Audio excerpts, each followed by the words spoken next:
Hey, everybody. Coming up on today's podcast, Keith's going to show you how to use your calculator because you're going to need it after the tariffs come on your head.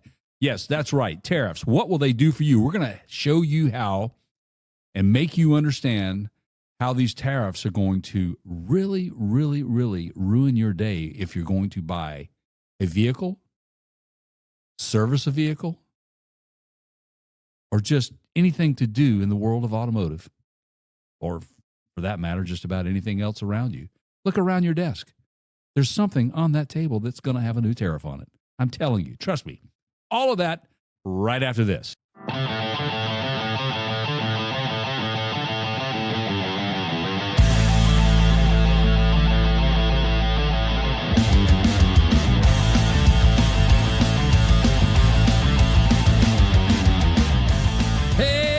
Welcome into this podcast, episode 169, right on the heels of the unleashing of tariffs upon the American people. And, oh, wow, Keith.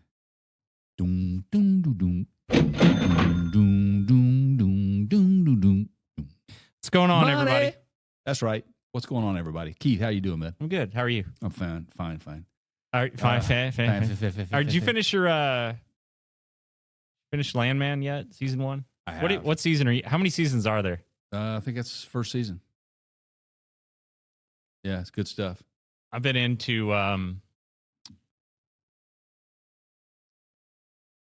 day zero day. Sorry, 0 Day. It's a new. Is that on Paramount as well? It's on Netflix. Okay, which is surprising because Netflix is doing so many of the documentaries that we got.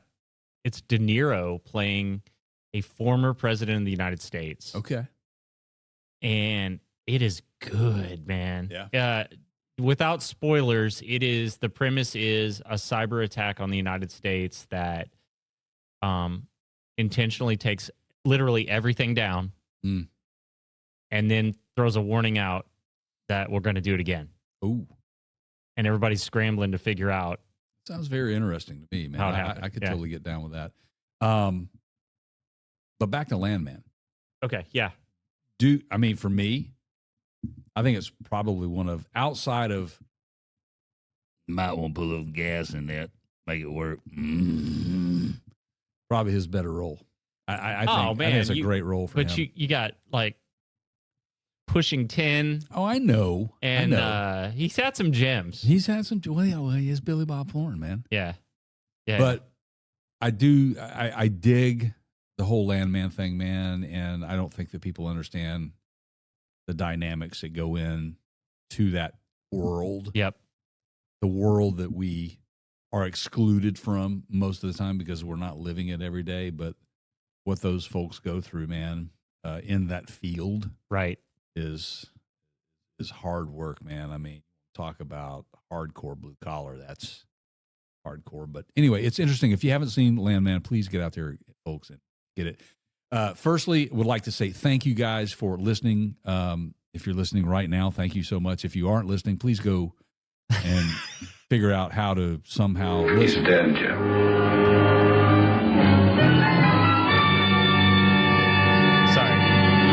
You made an unintentional funny there, but yeah. I did. Okay. I guess it's technically possible they could be watching the closed captioning. Oh, man, that's happening. Okay. We do the captioning. It works, and I'm so glad that we have that technology so that we draw people into this thing deeper and deeper and deeper. So anyway, we have a lot to say, and we thank you guys for listening. If you are not subscribed to this podcast, please do. It's free to you, but trust me, it impacts us so much. Any like, any share, any subscription, it's free, but it impacts us so much. So thank you guys very much. For those of you who are subscribed, thank you again. Please go tell someone. We're doing the best we can to bring you informative topics, daily life type topics in the automotive world. And for those of you that wonder what you might be getting yourselves into, or said friend into, that you tell about the show. Well, I guess if you're telling a friend, you already know. But this is the Counter Show. We cover pop culture Most things are mobility related. I don't know. The mobility term has grown on me. So, car talk, if you want to call it that, but usually kind of the stuff that you would have conversations around an old school parts counter. If you want to get into David Bowie conversations or it's a new Elvis documentary that I've also, but speaking of Netflix and documentaries. I watched it. The Comeback. It's fantastic. The fall and rise of yes, Elvis. Absolutely fantastic. Priscilla's in it. Yes, she is. Yeah, that was good. It's a fantastic, guys. Go watch it. Yes. So we get into some of this stuff. Essentially, we try to focus on all things mobility, whether it's 2 wheels, 4 wheels, or no wheels if you're on a hoverboard, I guess. It all counts. It does, and a running debate about who's the better vocalist or most impactful for Van Halen. Right. So, that's what we do. There is a video version of this over on our YouTube channel, which is youtube.com/partscountergurus. Our website's partscountergurus.com, or you can go to thecounter.show. Yeah. That's this program. And, we're on all the usuals. We're on every podcast platform. We're on every platform. Yeah. Just whatever. Just go find us. So, so we're going to get into here in a few minutes. There's been a lot of talk about tariffs, trade wars. Yep. And Jay and I were talking the other day as we were kind of picking content, and I went, you know what? Let's break this down on a new vehicle scenario. And so that's what we're going to do. We're going to get into, I got my calculator right here. Mm-hmm. I brought it. It's an old school Texas Instruments Solar. Oldie but a goodie. Well, let me ask you a question. Yeah. Because it's Texas Instruments. Yeah. Does that mean that it's exempt from? Oh, I see. Yeah. Well, it depends on where the parts came from, right? See, we're gonna break this down for you. Yeah. See what I'm saying? Do the math. Okay. Do the math. So, well, first of all, this broadcast, this video, this podcast is being brought to you by everything that will be tariffed. That's true. Yeah. Right? Everything on the table, actually including the table. Wait a minute. The chair that I'm sitting in. Oh, geez. Oh, thank goodness for Kentucky bourbon. So, unless you're in Canada. Ooh. So, Very good. Very good. Very good. Right. So, that's in a nutshell. Also, some other things coming up soon. Jay and I did a ride along in his new, which he now has 10,000 miles on, on the HRV. Yeah. Shot a video review on that. If you're looking to buy a car and you're looking for a crossover, what's the specific? Jay even looked up the specific vehicle class. Like it's B class. Okay. B class. You get into all that. Yeah, it's a sub model. Tons of great videos over on our YouTube channel that have more than just the podcast. So if you want to learn how to do stuff, if you want to learn how to fix stuff, if you want to look at some reviews, we get into car reviews, we get into microphone reviews. Yeah, if you've never been to the SEMA show, if you've never been to the Electrify Expo show, if you've never been to the Overland Expo, there's bike reviews on there. There's bike review. We got you covered, man. Yeah, we got it all. So there's that. Okay, so you said you finished Landman. I did. Seems like this is a really good time right now for good TV show content. I think so. I've been, like I said, those are probably about the only thing in my life that won't have a tariff on it. Yeah. Well, unless it's filmed in Vancouver, right? Wait a minute, really? I don't know. I don't know how that works. I want to understand that. That one, I'm not sure we're going to be able to provide an answer on. Okay. But TV shows, Amazon's got the new Reacher series season out. Disney's got a bunch of movies out in the theaters, both now and through summer. It just seems like all the shows that I have been interested in are now popping up. Like a new season is coming out. There's a Daredevil. If you're into the Marvel Cinematic Universe, Disney, that's kind of a interesting thing you may not know about that, Jay. So Daredevil started the whole TV show on streaming services way back, and they were on Netflix. Oh, wow. I didn't realize that. And then Disney bought Marvel or acquired Marvel or whatever, and they took all those shows away from Netflix. And now Disney has said, hey, we want to release another season of that show because it was the OG. Interesting. So it's coming back. Yeah. If you're into comic booky shows. Money grab. Yeah, there's that. Yeah, there's a lot of talk that it's kind of oversaturated now. And I don't know. Could be. See. It was a great podcast. I was listening to Mark Hamill was the guest on a Smartless. Yeah. If you've heard of that, I tried to make you listen to it once. I think we were on the road. So Mark Hamill, he's not the skater, is he? That's Dorothy. No, you would know him as Luke Skywalker. Yeah. So, which, by the way, I saw him on the red carpet as well as during the Oscars. Yeah, I don't know if you noticed it or not about him, and you may want to go back and rewind and watch his interaction on stage. He was either in a lot of pain or suffering a very shortness of breath. I was a little bit concerned about him. He's had that for a while. Yeah. I think he's a smoker. Oof. Not sure. And he's also he's like 80, 85. Is he really that old? He doesn't look that old. Star Wars was filmed in 1966 or 76. Sorry, 76 came out in 77. I was say, wait a minute, sorry, man. Right? Yeah, sorry. What you talking about, Willie? Exactly. 1976, released in 77, filmed in the summer of 76. That's right. Okay. Jaws was about the same time, too. He was 24 years old, right? Okay, yeah. So 2025, I got my calculator, Jay. 2025 minus 19. With a 25% tariff. 19, so carry the 1, divide by 2.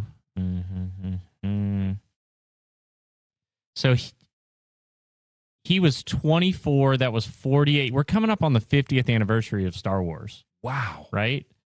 So if he was 24 when they filmed it, I'm sorry, he's 72. 72, 73, 74. Yeah. Somewhere in there. Yeah, but he doesn't look 72, by the way. But you could just tell how he was. Yeah. He was very. It was a labor for him to just breathe. Yeah. I could tell. He's had so winded. Now it could have been that he was nervous in front of a big crowd Could again be. for the first time in a while. I don't know, but it just looked like he was kind of wincing a little bit. You know what I mean? Yeah. Now I got to watch it. It almost looked like he might have been dealing with some severe pain of some sort. I don't know.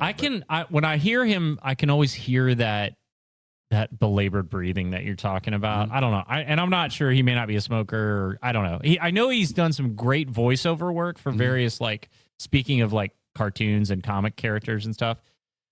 I've never heard anybody do a better Joker voice. Okay. If you've never heard Mark Hamill the Joker, I've not heard. I'll check it out. There was a comic series that was out in the 90s. It was the Batman the Animated Series. Okay. He was the voice of the Joker for idea. like a very, very long time. And idea. it was great. That's cool. He did a good job.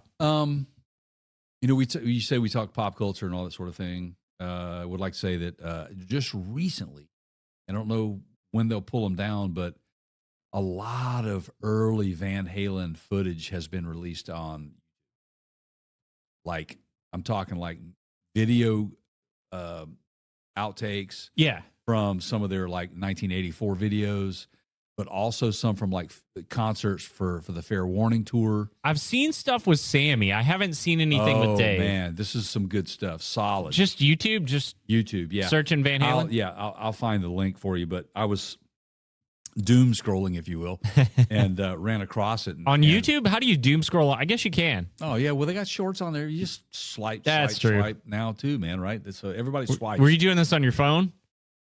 Yeah. Okay. Yeah. While I'm laying in bed at like 4 a.m. So I want to get back to your very important point here. Mm-hmm. But I'm very important. I have many leather-bound books. Leather. And my apartment smells of rich mahogany. Does my apartment smell? No, but it doesn't smell like spray paint anymore either. All right. So, yeah.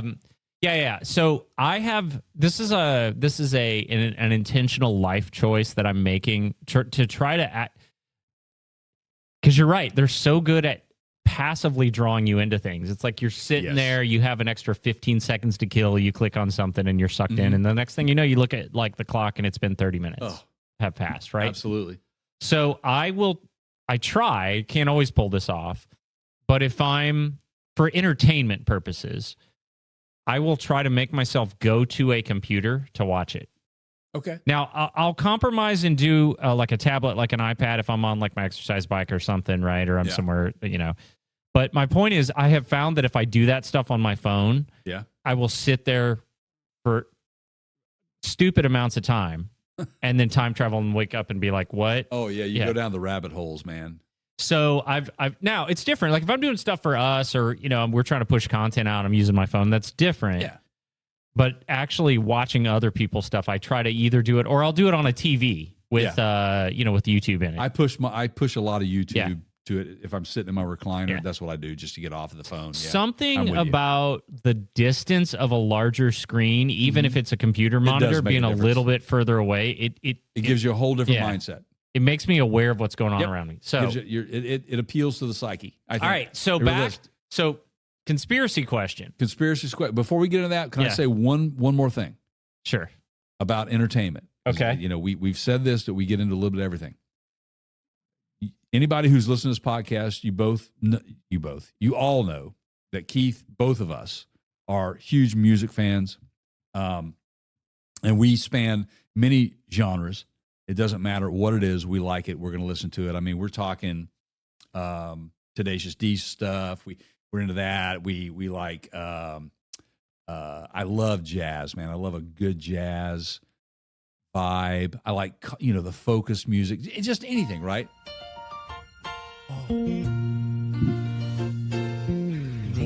I love it. Yeah, see? Theme song world. There needs to be, hey, Sirius XM, can you please put a theme song dedicated channel? I mean, you're doing yacht rock, so why not do a or a Cinco de Mayo channel. Anyway, so I had the pleasure of going to the Brooklyn Bowl here in Nashville, which is a really, really cool venue to go see a show, by the way. You can catch you can catch a game or two of just dropping some pins down and catch a concert. But I got the opportunity, and I'm a big fan of this guy. I've been a big fan of his for a long time. And I've seen him in some of the most oddest locations. But this one was a great venue, and it's Mark Broussard. Okay, isn't that across the street from Pins Mechanical? I think Pins Mechanical is the one. It's over by the baseball stadium. It's in Germantown. No, this is closer to the Gulch. Have you been to Brooklyn Bowl? Neighbors? No, the bar Neighbors. Okay, anyway, so it's over by Neighbors, right around the corner from Neighbors. All right, it's Brooklyn Bowl. It's a really great venue. But anyway, Mark Broussard is a fantastic artist. I've seen him just a couple times now. Deep South, he's from blues. Yeah. He's got that raspy soul blues. It's not Southern rock. No, at all. No, not at all. It's if you like Marvin Gaye, you're gonna love Mark Broussard. It's a modernized, absolutely. And there's been some other. If you've not checked out, now I'm blanking on his name, but he did cover some. Gary, I'm missing his middle name. It's first name is Gary's Jr. I'll get it in a second. Gary Clark Jr. Yeah, thank you. Yeah, Gary Clark Jr. is a little bit more rock. Oh, absolutely. Focused, yeah, but he's still got an element of that. He's got soul in him, man. That's the soul. Right. So check this out. So here's the thing, and I was saying this to a friend of mine the other day. It's like, it'll be hard to get Mark Broussard tickets now because he just appeared on the Kelly Clarkson show. Yeah. So he's been around for a really long time. I think I got his first album. So his debut album, his first album is called Corinne Crow, and it's amazing. And he wrote it with his dad. His dad is an amazing blues player as well. They're great artists. But I caught him at just a tiny, just hole in the wall bar, just north of Tampa, and it was called Skipper's Smokehouse. Yeah, cheers. But fantastic. I want to give a shout out to, hey, Mark, man, if you're listening to me, please, I will get you on this show, and you can talk about Corinne Crow. I got to see him on the 20th anniversary of the release of that album, and he played it from front to back. And it's an amazing album. I would suggest to anyone, if you've never heard of Mark Broussard, start there and then work your way through his library. And he has got an amazing, just an amazing library of music over the years. And he's got his recent album is doing very, very well. Can't say enough about him. Congrats to you, Mark. And there's my 2 cents worth and plugging him. So go listen. All right, quickly back to the Van Halen thing. Yes. Do you think this is a conspiracy by Alex to get renewed interest and go buy some albums? Because hear me out, okay? Alex, there's a big rift between he and Sammy. And Absolutely. Alex considers the band to not have been the band once Dave left. Right. And if you don't believe me, go read Alex's book, Brothers. He basically refuses in the book to go into the Sammy years. He doesn't. He doesn't even give him any love, man. Which is sad. So this stuff's surfacing. Yeah. Is this maybe, because why wouldn't they be dumping out? I don't know. Well, let me ask you a question. Do you know who controls the interest of that? The internet? Well, probably Alex. He's the last remaining. That's what I'm saying. Yeah. I mean, he's the one. Him and Wolfgang, right? Him and Wolfgang. I mean, I don't even know how much control Wolfgang has unless he inherited it. But I will say this: I know who it isn't. It ain't Wolfgang. Yeah, and I don't think Sammy's. No. And Mike Dave basically doesn't got have- kicked, and Dave's Dave doesn't have the rights to some of the stuff that's being released. So yeah, could it be? Sure. I don't know. I mean, is he trying to pad his bank account? I don't know. I mean, it just seems kind of. I don't know if that. For me, if I'm Alex Van Halen, and I've been in, I don't think he needs the money. He doesn't.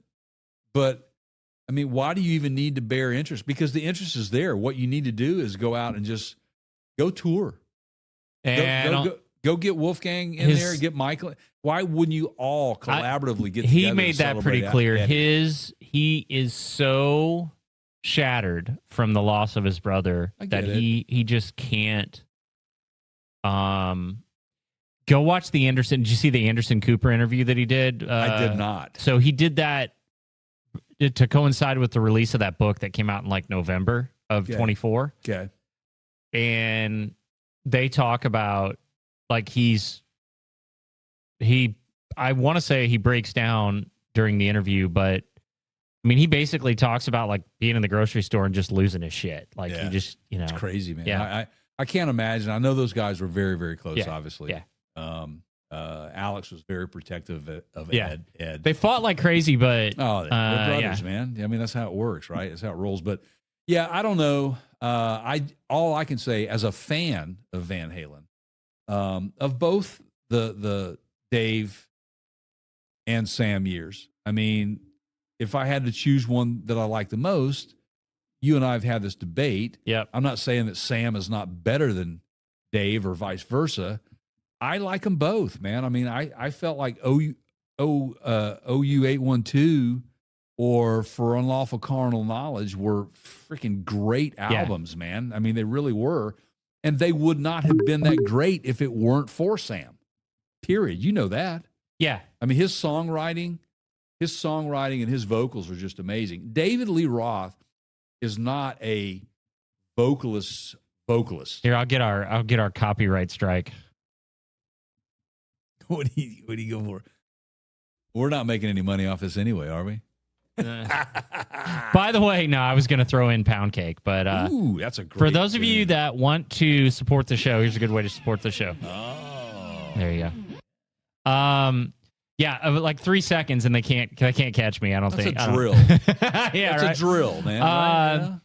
Great way to support the show. Go to our website, partscounterguru.com. Click on the show specials link, and there's an Amazon link in there if you're just going to do the Amazon stuff. But there's also tons of other stuff that's a lot of it's vehicle related, outdoors related, that you can find some good deals and discounts on stuff. Pretty much. So, yeah. Speaking of vehicles, go check that out. We're going to get there, aren't we? All right, yeah. Yeah. What is the how good is their because for those of you that don't know, when you release content now, everything that gets uploaded gets scanned, and they have very good algorithms that look for But snippets like that are okay. I think. I don't know. They are. I watched a guy the other day that was showing video from the Zelensky Trump. Yeah. Yeah, you're good. You just can't play an extended amount of it. Okay. You can play snippets of it. And I don't. You know what? Hey, YouTubers, just let us know if. Hey, leave a comment if you are a YouTuber, content creator. Leave a comment for us to tell us whether or not that's okay or not. And so you're saying like this would be okay. I think so. Okay, but Yeah. that's about it. Okay. All right, I'm gonna shut that down before it's out of hand. All right. So, yeah. What? Okay. Let's talk Does taxes. he get the calculator out here? Okay. Let's talk taxes and tariffs. So, I'm gonna just say this before we get too deep into this, and this is nothing new. If you've listened to this program before, you know this, and for those of you that are new, welcome in. This is not a political show. We tend to stay clear of politics. We will give you opinions. Yeah. Opinions are frequent. We try to back all of those up with facts and experience. This is a relatively hot topic right now. To say the least. Yeah. So we went, okay. So like, this is what I know. Okay.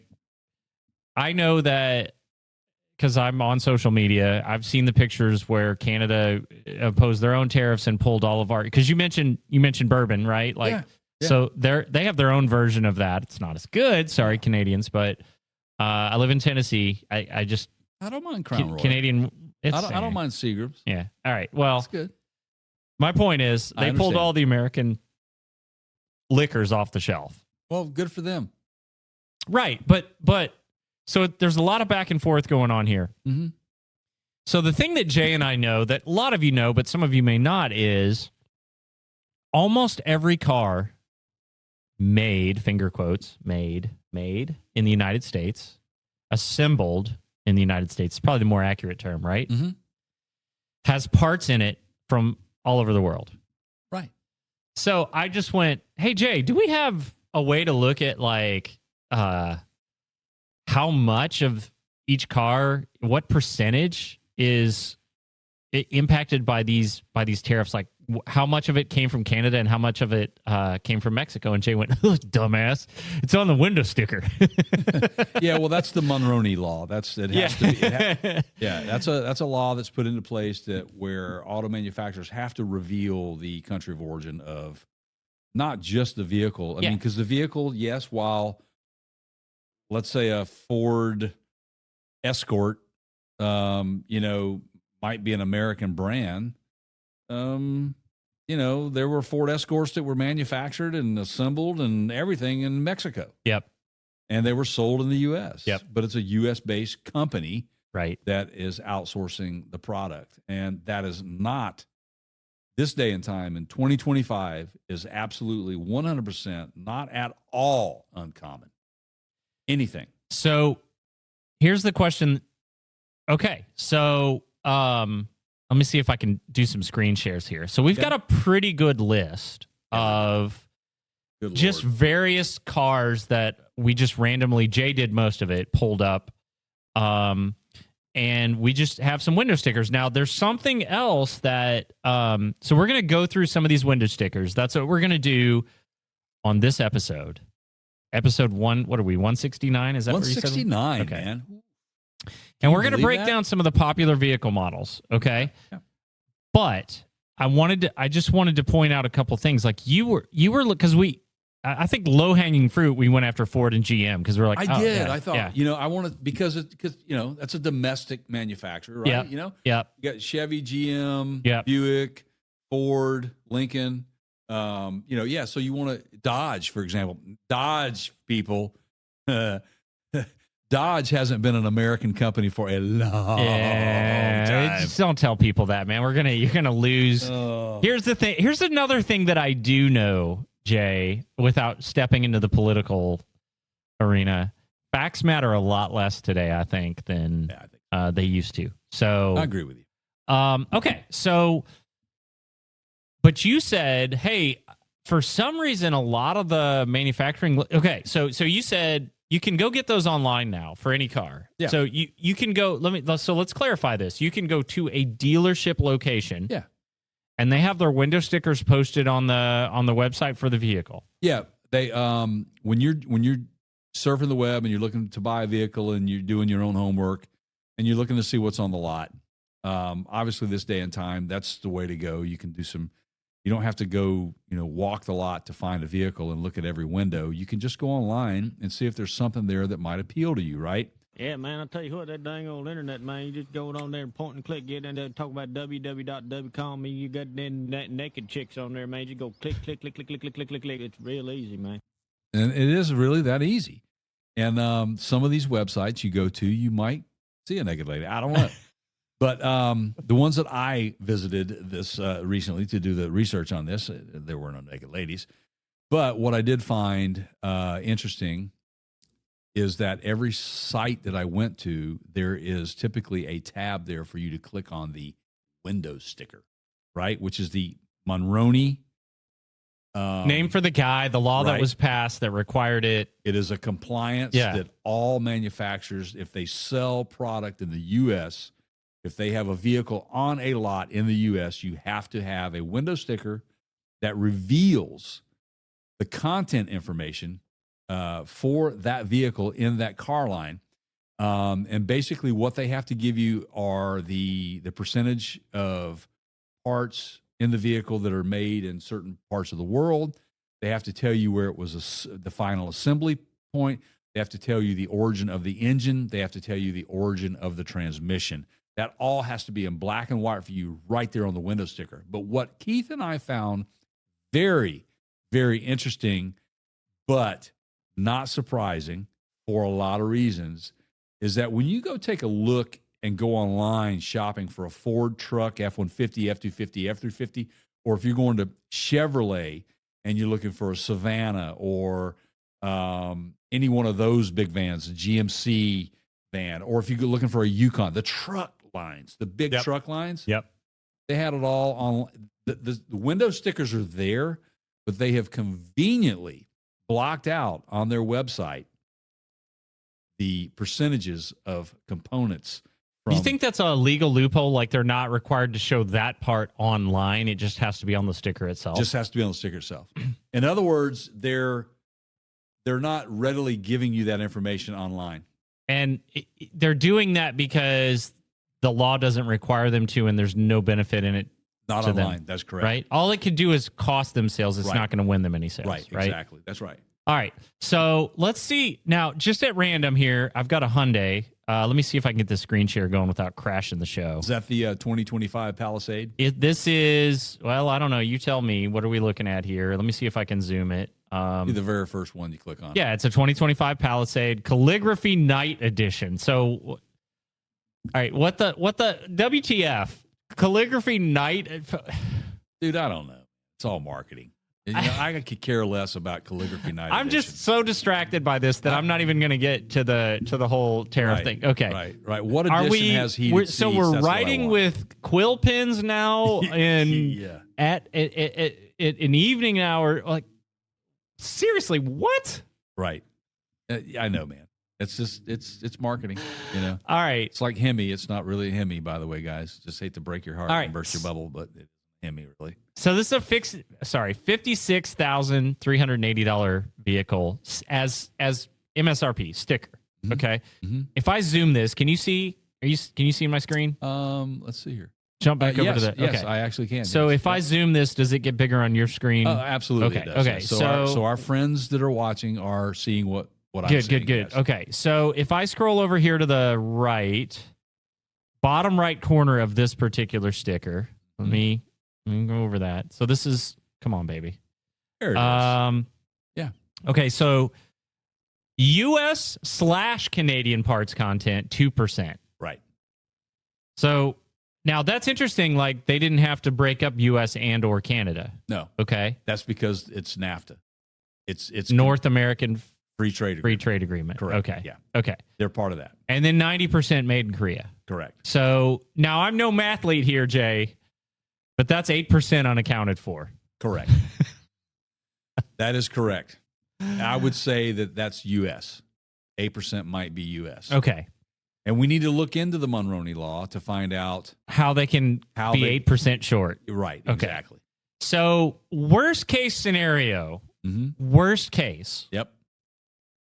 But there's even more to this story that we'll get to in just a minute. In this on again, off again relationship, because we have tariffs and then we don't, and then we do, and then we don't. We're going to get to that in a second.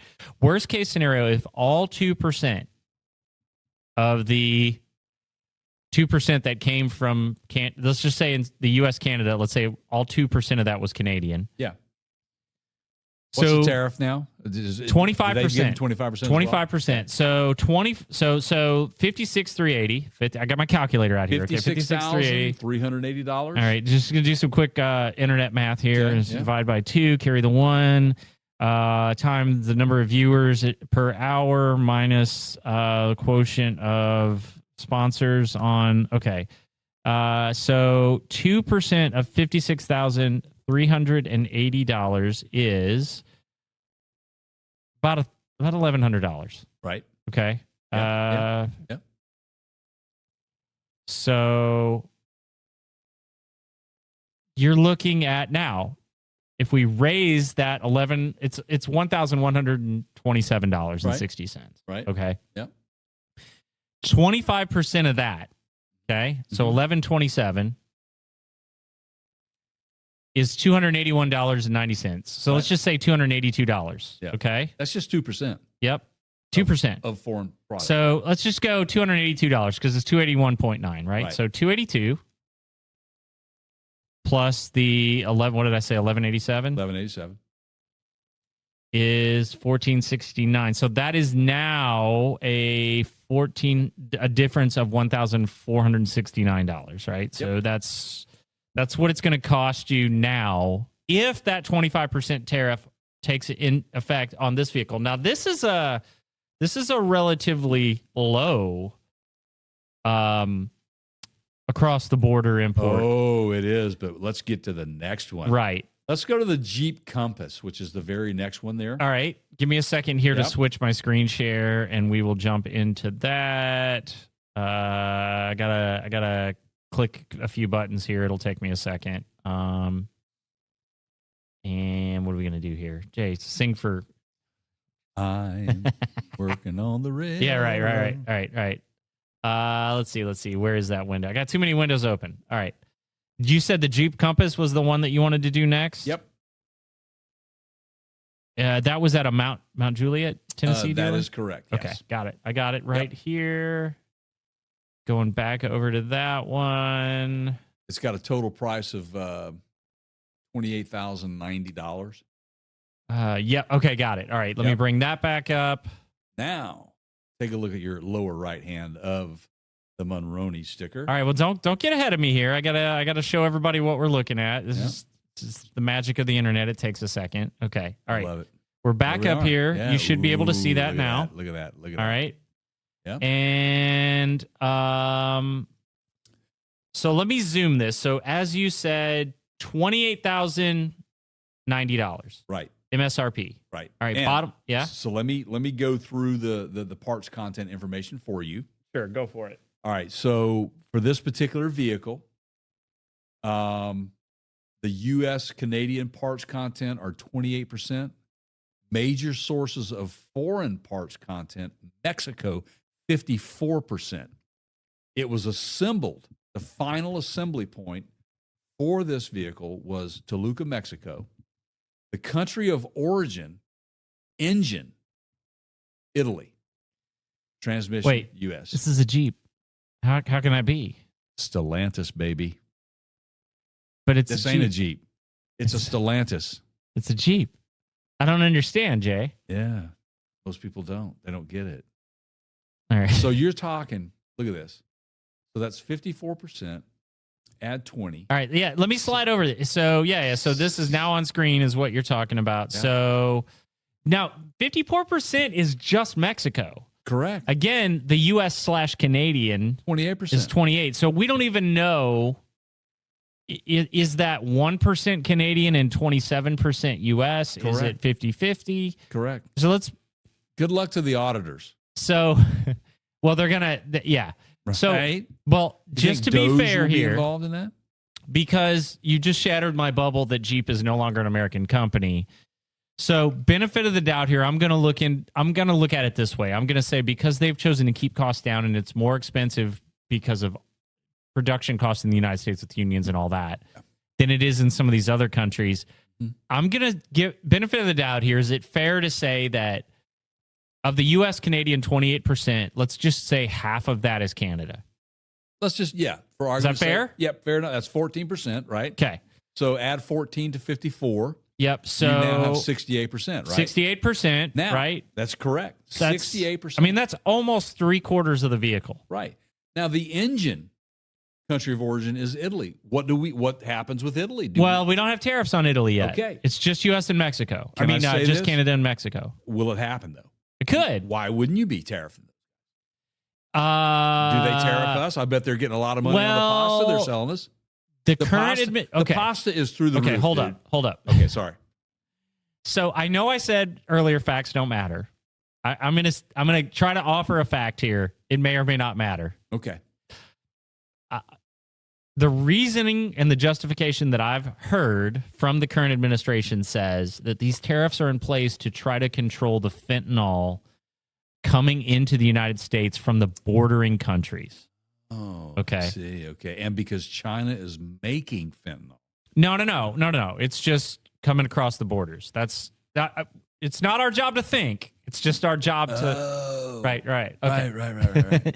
So right now, it's just the neighboring countries. Okay. So to answer your question about motors made in Italy, I think right now, or engines, I should say, made in Italy. Right now, this could change tomorrow, but right now, good luck keeping up, auditors. It's just Canada and Mexico. Right. Okay, so what were we at? We were at 68%. We're going with 68%. All right, so 28090 is the window sticker on this car. Correct. And 68% of that is $19,101 and get out of here, people. 19,000. Get out of here, people. 101. Where's the Band-Aids? Okay, so 25% increase on that 19,101. I've got a wound. Is going to be $4,777. Get out of here. Plus, let's add that back to the window sticker of 28,090. It is now. That doesn't seem right. What did I say? 4,000 and some change plus 28,090. Yeah. Okay. We're talking 32. Yeah, that's right. That's what I came up with. Yeah. I just double checking my math here. 28,090 times. And guys, we're just spitballing the numbers. Yep. So that car went up overnight, and it's not going to happen that way. They're going to sell what they've got on their lot, and then when they build the next ones, they're going to raise the price next year. Right. But actually, okay. So that let me finish this thought, and then we'll go on to that next question. Okay. So that car went up almost $5,000 overnight. That's correct. Just like that. Sure. $5,000. Sure did. And that's on a low end car. That's a Jeep Compass. That's a sub $30,000 car. Okay. That is correct. Now, have you ever seen a manufacturer do a mid model year price change? Yes. Okay. So they could, Ford or Jeep or any of these people could come back and say, cost of parts went up. We're raising the price. Everything like after the end of the month is going to have an amended window sticker that's going to reflect that price increase. That could happen. It could happen. So it could be a kind of thing where we don't even have to wait until the next model year to see the price. Dude, they stuck it to us with the chip shortage. Why wouldn't they do it? Well, here? that was COVID. It's no different, man. It's a freaking money grab, and you know it. That's the thing. This is it. You got to understand how important the automotive industry is to our world. Okay. And these tariffs are not proving anything. We can go on from this vehicle. This is one that's a very low end vehicle, but the very next one, same location. I want you to pull it up. Okay.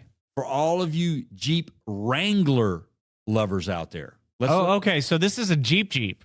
This is a real Jeep. Okay. Which is not a real Jeep, but all right, hold on. Let me get it loaded. Same dealership, right? This is same dealership. We're pulling Yep. this from a Yep. Tennessee dealer, I think, right? Yep. Okay. Let me get this one going. We'll get this window sticker. Which I find interesting. Once you get the window sticker up, look at the top right hand corner. FCA US LLC. Yeah, FCA has been gone a long freaking time ago. Yeah. I can. That's look at Fiat Chrysler. correct. I can look at so many violations. Well, on that this. might be Why their do I know legal this? name. It could. It's Stellantis. Is Stellantis, dude? They're not Fiat Chrysler unless they're doing business as. It could be. Is it a DBA? I don't know. We'll find that out for you. Stay tuned for another episode of We're Doing Business As. Okay. All right. So this vehicle. All right. Here, I've got it up. Yep. Here this you is go. a 2025 Jeep Wrangler 4-door Willys 4x4. Right. Oh, the Willys. Okay. Yep. Yeah. It okay. is the total price, sticker price is $52,975. All right. Of parts for vehicles in this car line, U.S. Canadian parts content 68%. Major sources of foreign parts content, Mexico 18%. Now, I will say that the final assembly of this thing was in Toledo, Ohio. Way to go, the great country of the United States of America, for bringing that in. And the transmission is American made. Hold up, though. Now, assembly, you're still importing parts. Oh, absolutely. That's what the 18% of that is out of Mexico. Yeah. Do 18%, and let's use the same rule of thumb. All right. So we're going to just give them the benefit of the doubt on the 68% U.S. and Canada. We'll go half. 34%. So 18 plus 34 is 50. 52. Yep. There you go. Right. All right. So let's just make this. 52%. Let's make it clean. Let's just do 50% of the vehicle. 50%. 50% of $52,975 of the parts that were used to make this vehicle. We're going to say that half of this Jeep Willys 25 came from a neighboring country that is going to be impacted by the tariffs. So we're going to say $26,000 roughly. Yep. Let's just go even number. Let's 26.5 if you want to do that. Let's do that. Let's do the IRS way. Round up or round down. 26.5. Yeah, there we go. Okay. Okay. So 26.5, 26,000 because it was like 26,485. So we're going to do 26,500. Yep. And we're going to take 25% of that. 25%. Yep. That is 6,625, which is back into the total of 52,975 is now 59,600. Almost $60,000. And we're going easy here. We're like not. Now, I will tell you guys. Now, this is what we were saying earlier. I wanted to go for some of the high-end pickup trucks, the trucks that are selling for $80,000, $90,000. Guess what? Ford and GM magically made that information disappear offline. So I couldn't, or online. So I couldn't go buy. Now, Keith, you said that you may have gotten some of that or no? Yeah. So I went by the Ford dealer before we started what we're doing right now, whatever you want to call that. Right. And I've got now, okay, full disclosure, and I've got one here, and I'll pull it up. This is going to be a high-end example because it's on a Lincoln Navigator. Ooh. I got a truck. Mm-hmm. The problem that I had with a lot of the Fords, and this is not a unique Ford problem, like the Broncos, all of them, everything, every manufacturer does this. Everything behind the driver is tinted windows. Yeah. And they all put the window sticker behind the driver because you can't put it on the passenger window. If you take it for a test drive, it obstructs their view. Right. Okay. I get it. So you can't see the window sticker because the glass is so dark that you literally can't tell. So how many times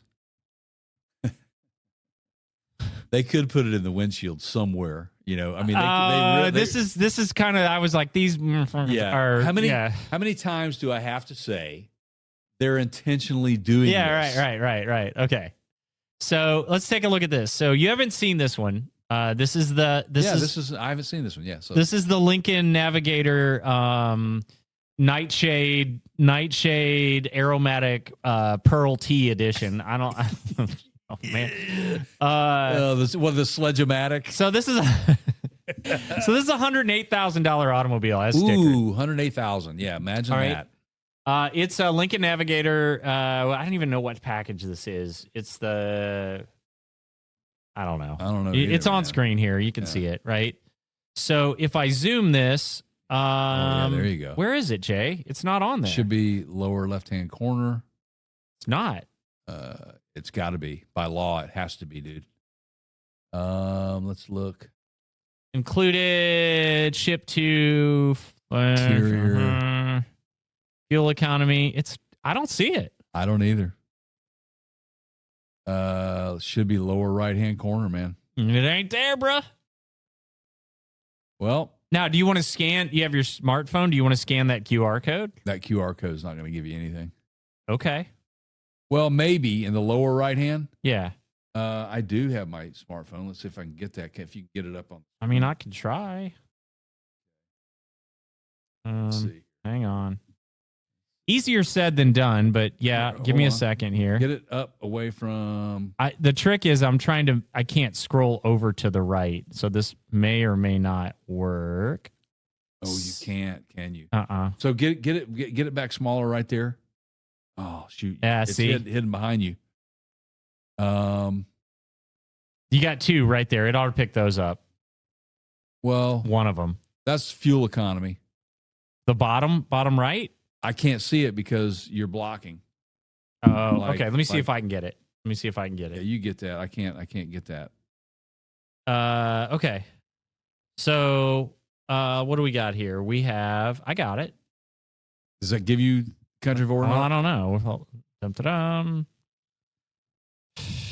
No. It takes me to a Build Your Lincoln Navigator.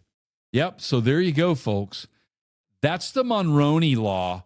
And this vehicle does not, Ford is not divulging the parts content. Final assembly plant is Kentucky. Yep. Now, let me say this. I will say this. If it's fully made 100% in the U.S., I don't think that they have to reveal that information. You're going to tell me that all the parts in this vehicle, in this I'm Ford... not telling you that. I'm saying if it What are the is- odds of that? Right. Look, man.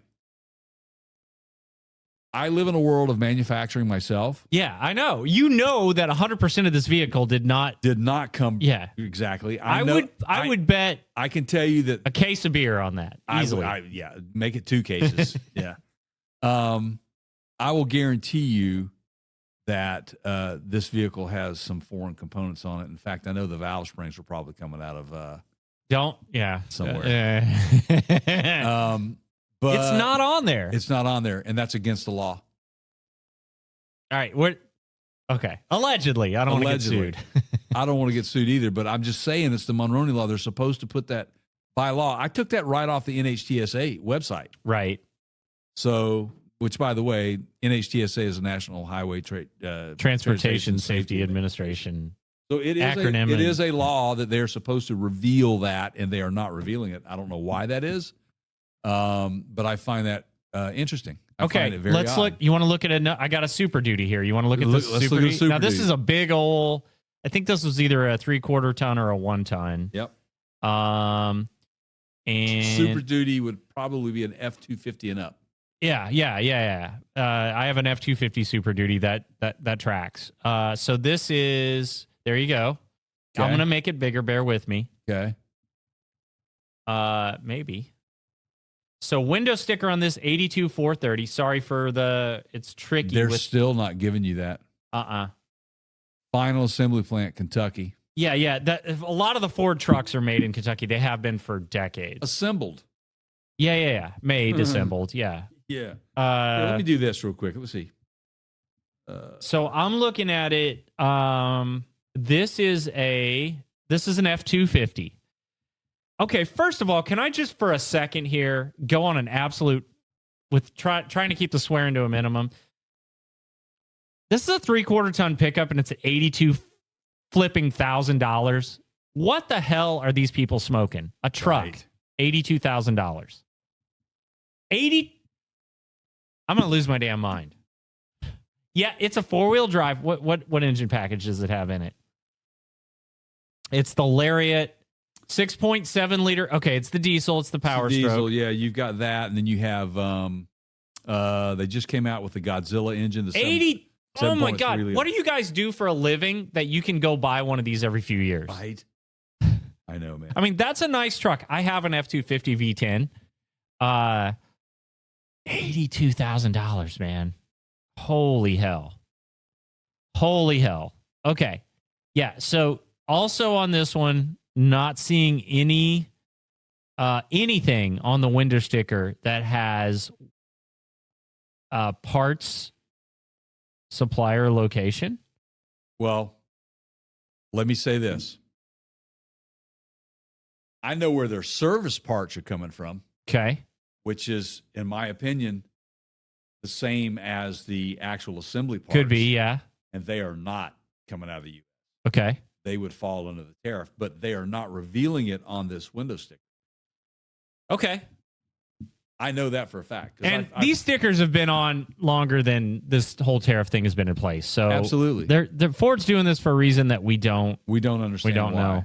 I don't understand why. They got a C I think minus it's- on their greenhouse gas I rating. think That's it's, a I think freaking it's diesel. the pounding of the chest of saying, Yeah. American made, yeah. Well, But it's put together. put together in the that's U.S., about it, right? but the parts are coming from elsewhere. Right. The bottom line is that Canada, Mexico, China, Korea, places in South America, Brazil, Argentina, Poland, you folks, you have no idea where most of this stuff is coming from. It's my world that I live in, so I have to look at those things. I'm going to pull up something else here. So yeah, okay. While you're doing that, I'm pulling up another sticker as well. This is on a Chevrolet because I feel like we need to give our GM fanboys some love here.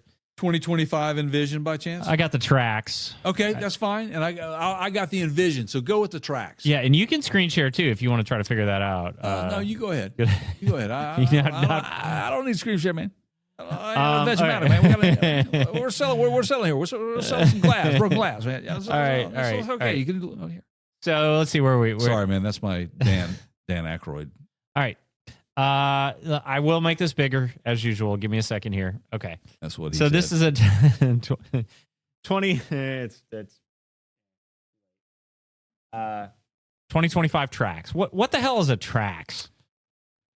What My son would say you're supposed to know this. I'm what- like, I don't what might follow have been- shitty cars. Well, right. What might have been a geo tracker at one Okay, day. okay. I don't know. I mean, they're just running out of ideas, man. At this point. So where is the MSRP at on this one? 23,845. Yep. Okay.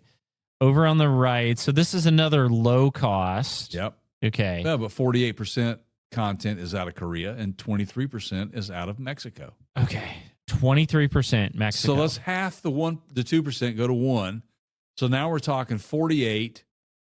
Just make it 25%. 71. Just make the Mexico and US Canadian just make it 25% on Okay. top of the 48%.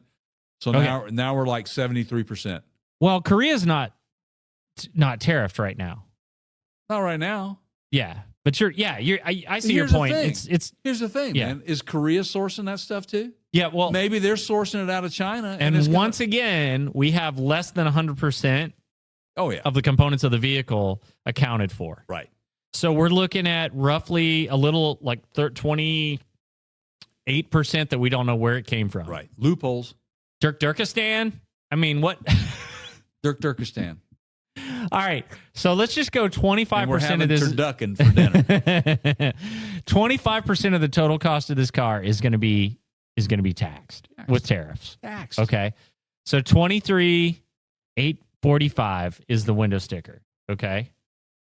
And 25% of that is $5,961. We're going to add that back to the $23,845. That makes this relatively inexpensive sub $30,000 car now $29,806. Right. So this is a great example of the lower cost stuff taking a huge hit. You go and you might think, all right, well, these people are probably going to finance it. They may not care as much about like the difference between 23 and 29. Like that's, the difference.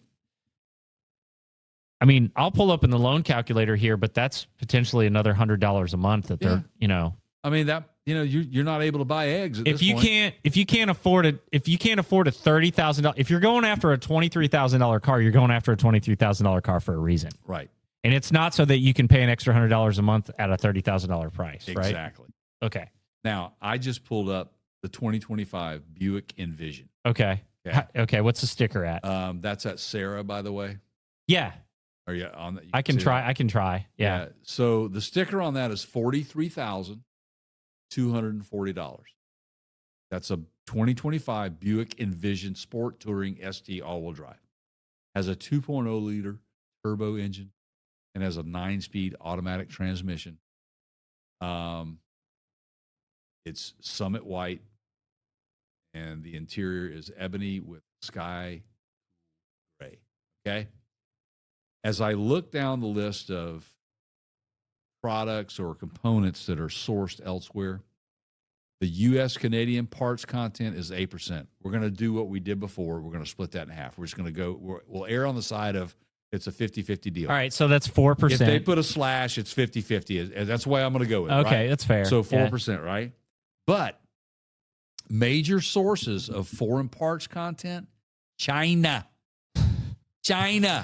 All right. 88% Okay. of that vehicle's components are out of China. So 88% plus 4, 92%. Yeah, but China's not tariffed right now. What? Are they? Yeah. Are we taxing Chinese stuff too? Yes. Okay. Where have you been? Apparently not paying attention. Yes. Okay. Yes. Is it at the same 25%? Yes. All right, so what's our total percentage? And I can't find that one. I'm struggling, but what's the 92%. Okay, and the sticker is $43,240.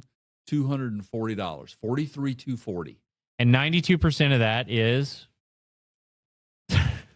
39,780. Okay. Plus 20, 25%, right? Yeah. Oh, yeah. 39,780.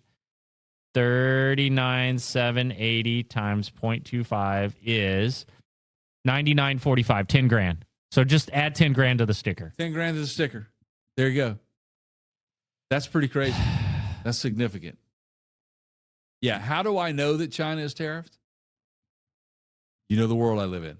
Okay. Oh, right. Yeah. You have firsthand knowledge of this. Absolutely. Yeah. I have Okay. firsthand knowledge of this, right? Yeah. So what does that do to companies that are supplying components? Now, yeah, right? They're rapidly repair bills, scrambling to have those assembled in other parts of the world. Service industry components are also made in other countries, guys. Yeah. So if you have a water pump go out, yeah, I'm going to say to you guys this.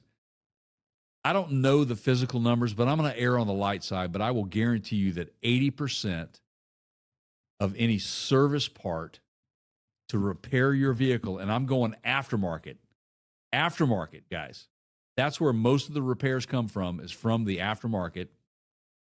So that's a really good point. So Yes. let me make sure I'm doing the layman's translation here for those of you that are not keeping up with Jay. There is a very real chance that this could hit your wallet faster on a car repair than it could on a new car window sticker. 100%. Guaranteed. Because we talk all the time about just in time and warehouses and distribution centers not keeping such a mass surplus of parts that they're on the shelf sitting there for years. It's a month or two at best, right? Correct. And Yes. KTM, we just talked about KTM on the last podcast. They made too many because they freaked out during COVID and the supply chain shortages, and then they overproduced vehicles, and now they're filing bankruptcy because they produce too many vehicles. That's exactly right. Manufacturers don't want to be in that mess, so they're keeping like just in time. We have faster manufacturing now than we did 20 years ago. We don't need to keep 6 months supply on the shelves. So that water pump breaks 2 months from now, you may get slapped with this, right? Absolutely, 100%. Okay, so now there might be a silver lining here. Okay? Yep. I don't know that there is. I'm saying might be. You found this right before we started to record. Yeah. And it was something, and I don't know what I'm talking about here, so you're going to have to take this, but Yep, let me grab it. there was an exception made for automotive manufacturing because I think my suspicion is the automotive industry lobbied the current administration and went, WTF, bruh? You know what this is going to do to consumers? Absolutely. Okay. So this was a Reuters breaking news, guys, and this literally happened like 6 minutes before we came on the air today, okay? President Trump's 25% tariffs on Canada and Mexico have sent the U.S. auto industry scrambling to plan for the massive tax on some of America's best-selling vehicles, including full-size pickup trucks, while pinning their hopes on a potential deal in Washington. Hours after the tariffs went into effect, the White House threw the industry a lifeline, saying many North American-built vehicles would be exempt if they already followed complex rules of the 2020 U.S.-Mexico-Canada Agreement Rules of Origin enacted during Trump's first term. Okay, so Keith and I have been through this so many... Exactly. You're going to have to explain that. So Keith and I have been through this... Let me... It's the... This is what I heard. You're going to have to rules of Exactly what I said. All right. At the end of the day, the administration realizes that the heartbeat of America, pickup trucks, guys, fleets, all these vehicles, you are basically imposing taxes and tariffs. The consumer has to pay for this stuff. End of the day, you get to pay for it twice, not only for your personal vehicle, but for any government agency that provides you with a service. You are taxed on that. Yeah, right. It gets passed on to you. Okay. Yeah. So, all right. So, I just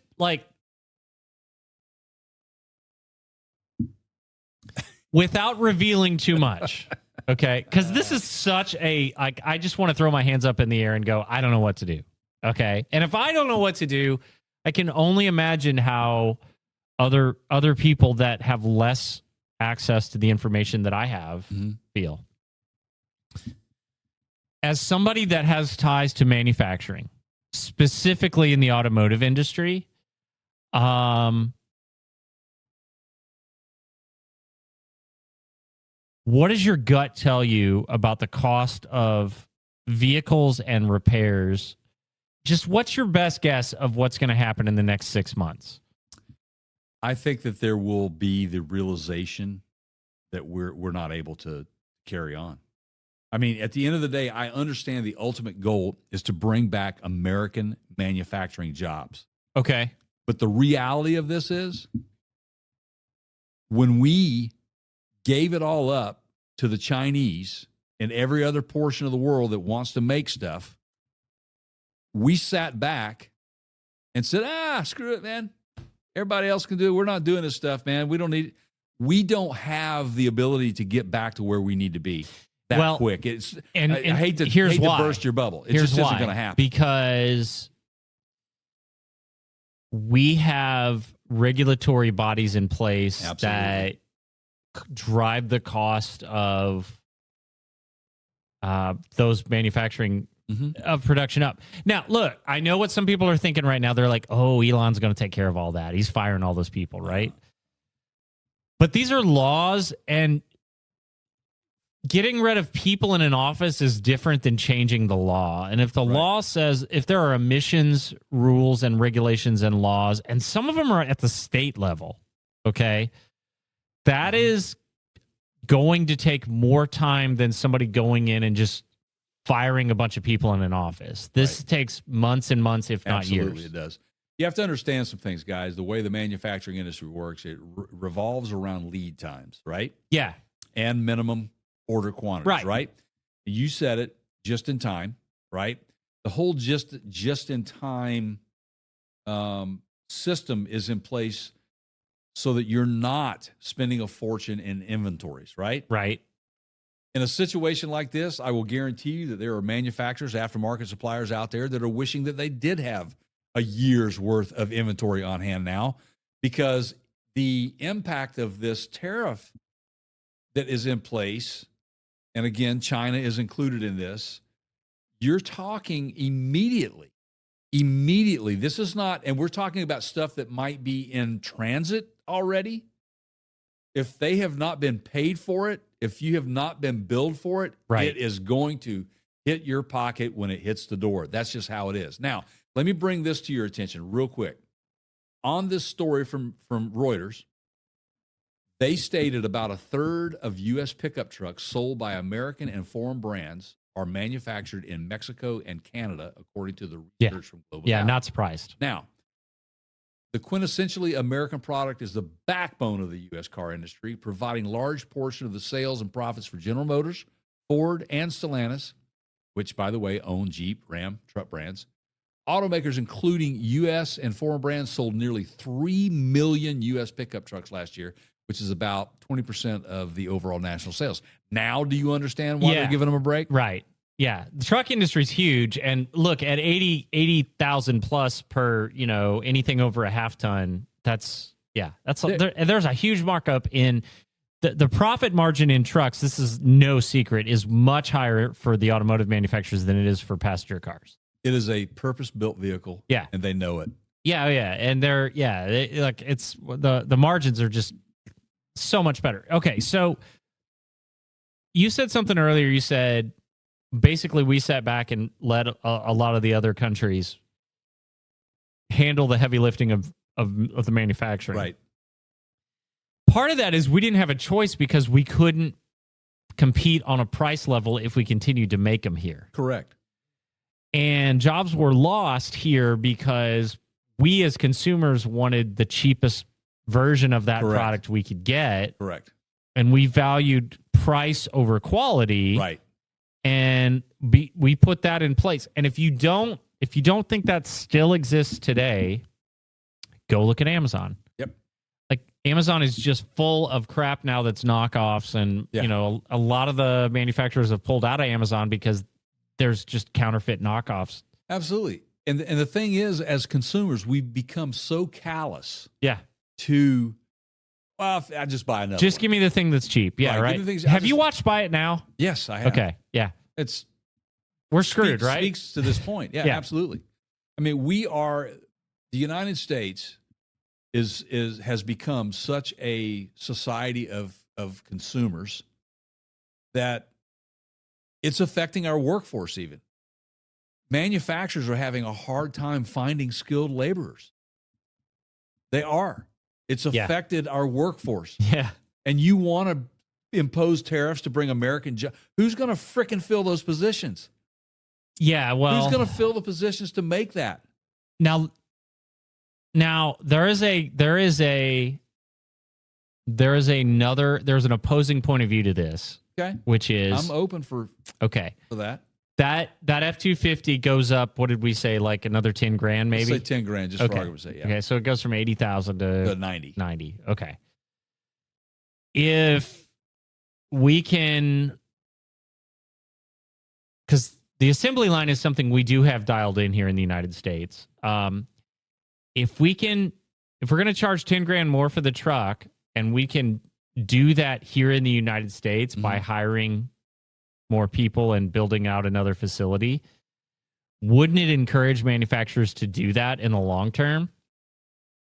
Wouldn't they start looking at, hey, could we just spin this up here at one of our existing plants and save some money by making it here? Yes, but I think that is a case-by-case situation. You have to be a company that is well-run. And you can't do that in a month or two, right? You have to have the capital to be able to invest into those things. And it's not an overnight situation. And who's going to take that kind of risk? Because it's a huge financial investment. not knowing whether these tariffs are going to stay in place. Right. I mean, case in point, they were announced the first time, and then like an hour before, it was put on hold, and then we came back to the second time we mean business, and then 6 minutes before we start recording, it's except for the automotive industry. Right. So if I'm in the automotive industry, I may be going, well, I'm just going to wait to see how this shakes out. It's like a shell game almost right now, because what you have is, okay, manufacturers are getting product, say, out of China or Mexico, right? Yep. What do you do to avoid the tariff? Well, you go to India, right? Or you go to somewhere else that, but then all of a sudden he's like, well, we're going to tariff those guys too. I mean, this is how crazy this is right now. And you have manufacturers or suppliers to the industry, the automotive industry. And it's not just the automotive industry, guys. I'm telling you this. See, we're talking about the automotive industry, which is one sector of what we need on a day-to-day basis. It's just one sector. This is affecting every single thing that's coming out of those countries that have tariffs on them. Now, I've heard this, the encouragement of having those foreign manufacturers invest into manufacturing facilities here in the U.S. Well, what are they doing? Are they buying the property to manufacture those products in the U.S.? Now we're selling them our land. Right. What are we doing here, people? Yeah. Okay, I don't want to get too political, but my point is that. Okay, so I had a little bonus round teed up. Oh, I love it. Okay, and it's bonus round time. I'm ready. So it ties nicely into what you just said. So we're mobility centric. Usually it's automobile related on this program. We talk about car things, right? Always. I have oddly, and I find these little things that I stumble across and I get just fascinated by, like learning more, and I get drawn into them. Orange juice. Okay? Orange juice. OJ? Now, yeah, not the killer. Sorry, alleged. But sorry. Wonder acquitted. what that white Bronco would be taxed at yeah, fair. No, I'm talking about the actual drink. Okay. I got you. So this is interesting in the sense of, name something that was a big deal when we were kids, Jay, that just isn't around anymore. Lawn darts. Yeah, or like drive-in theaters. That was kind of gone before me, but bowling alleys. There's a few still around, They're but around, for the most part, we talked about one early in the program, which is the Brooklyn Bowl. Shoney's, big boy Shoney's. You get it though, right? Yeah. Like there have been the skating rinks, Stuckies. Sure, yeah. Things that were kind of pop culture, but that are not really in existence anymore. I think orange juice is headed that way. Really? Yeah. So here's the deal. Think maybe eggs are right on the heels?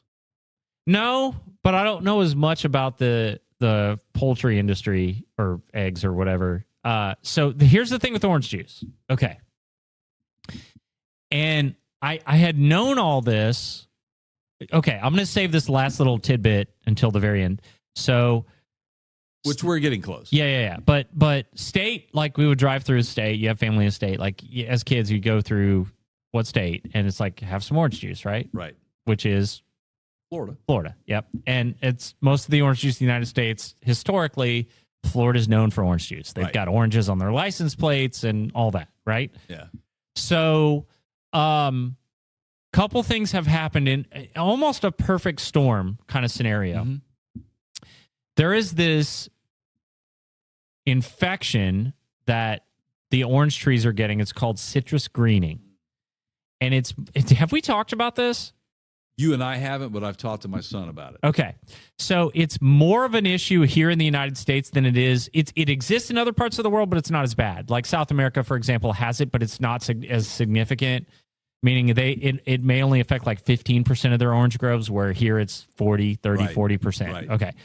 Citrus greening, and I'm not an expert on this, but what it does is it bugs bite the trees. It gets a bacterial infection, and the tree basically produces like green. They almost look like limes, like they're malformed green-looking oranges that are bitter to the taste. Right. Okay.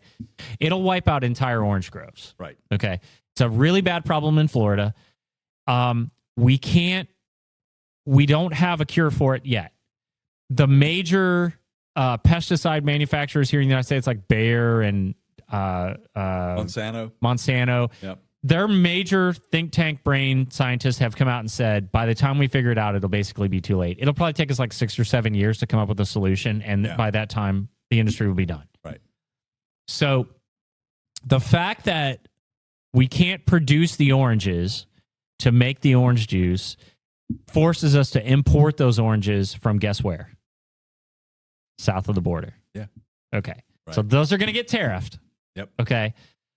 The other problem is that land sitting there, and there was one major grower that recently had said, this land is worth more in Florida for us to put like high-rise, like urban living or commercial property on than to grow orange trees. It's just not as financially viable. Yeah. Okay. Yeah. And you also have kind of the modern, we have figured out that there's so much sugar in orange juice that you can get all that vitamin C easier from somewhere else without all the sugar. Right. Like just take a daily vitamin. Yeah. Okay. So there's a lot of sugar in orange juice. People are more sugar conscious. They got that working against them. Companies have reduced the size of the orange juice containers now to basically charge you the same dollar amount, but to sell you less orange juice to try to offset that. Yesterday, as we're recording this, Tropicana is having the discussion of filing for bankruptcy. Wow. One of the longest, oldest running.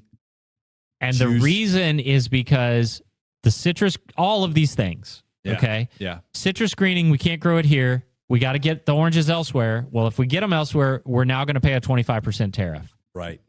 And basically drop the mic, we're out. So we're going to just sell the land off or use it for something that we make more on than growing oranges. Think about it. That is one example of the effect that this has. Yeah. Right. How many other industries outside of just the automotive industry are affected by this? Not to mention the whole, and I'm going to sound like a tree hugger here for a second, but where's your Birkenstock? I don't have any, but I'll go on record as saying that. But just the benefit that having actual farmland and green, basically anything that has photosynthesis, right, offers to the environment, right? Yeah, we're getting rid of that and putting concrete jungles up. Yeah, I mean, I don't see that as a good long-term solution, but I don't disagree with that. Wow, right? So go out and get your orange juice now while you can, everybody. It is soon to become a delicacy. Plant a tree, man. Plant an orange tree. I got a lemon tree I've been working on for about a year. Yeah, no, I get it. The citrus industry's been fighting a battle for a long time. I get it. And I didn't realize it had gotten that bad. But, like I said, I talked with my son about it and had some conversations. He grows a lot of different exotic fruits. Yeah. And did he have some greening on his stuff? Some of the stuff he does, yeah. Yeah. Okay. But he's doing stuff like jaboticabas and some interesting stuff that 10, 15 years ago you couldn't. The who? The what's a jaboticabas? Who? Jaboticabas. Yeah. All right, go look that up. It's a real will. thing. And the fruit is not on the. It's actually on the bark, the trunk. Okay. It's interesting. Man. Is it legal? Yes, it's legal, man. All right.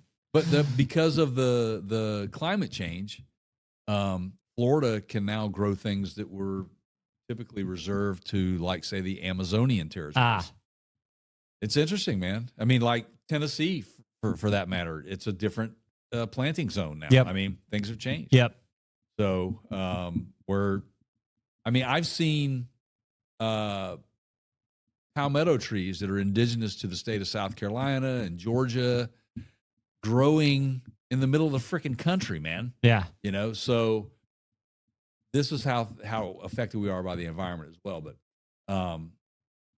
it's interesting. So anyway, the bottom line, folks, is these tariffs will affect just about every walk of life, everything you do on a day-to-day basis. That's why I said that our podcast is brought to you by 25% tariff. It is. Yeah. So make sure you support the support the show 2 ways, two easy ways. Tell a friend. That's a suburb of Chicago, by the way.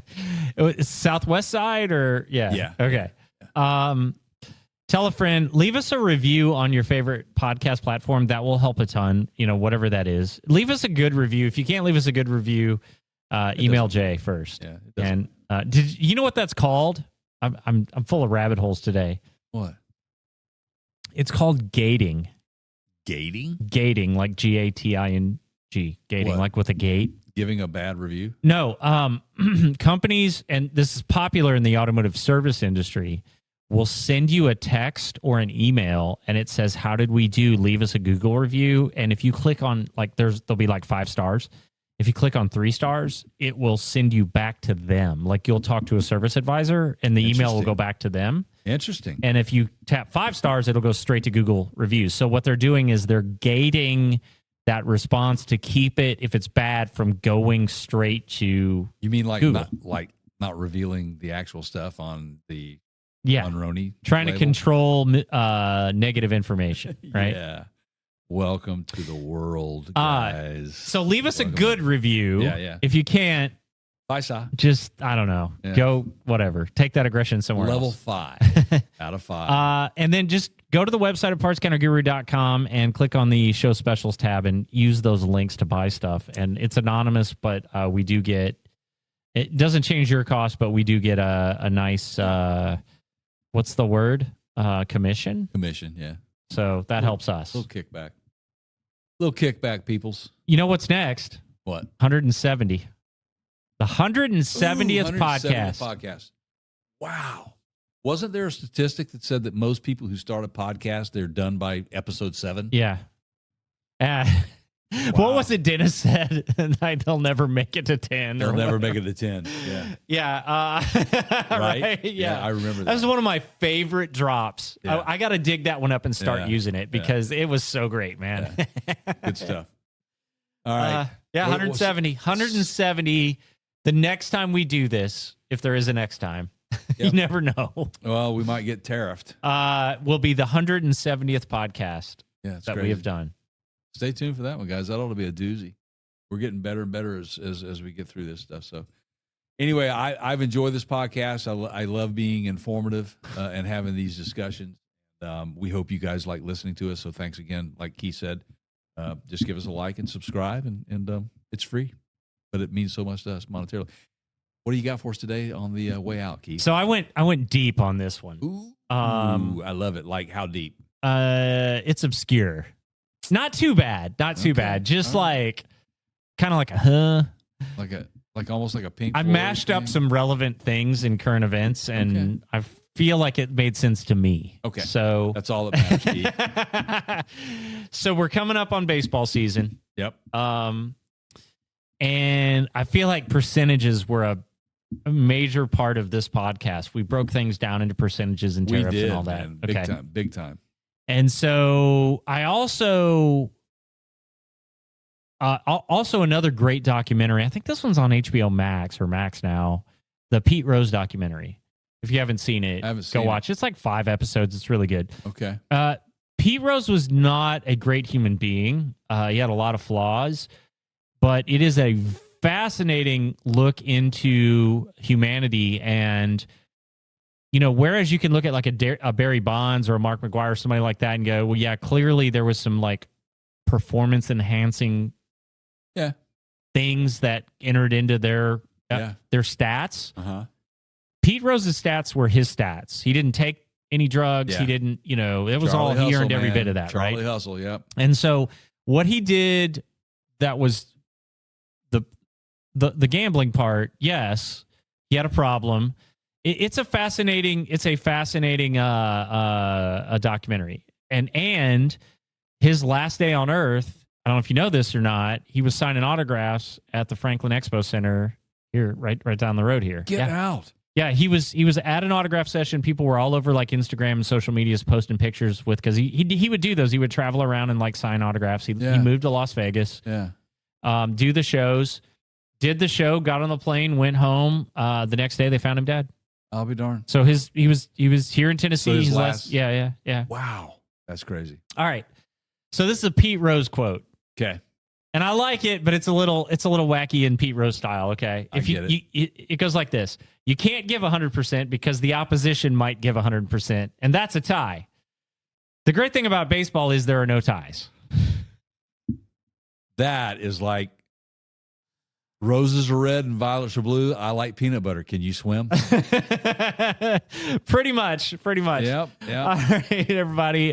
For my pal Jay over there, I'm Keith. I don't have to guess on the pointing anymore. I can kind of get it's Right there. It's man. so easy, even I can do it. It is. Thank you guys for making us a part of your lives. We will see you on the next one.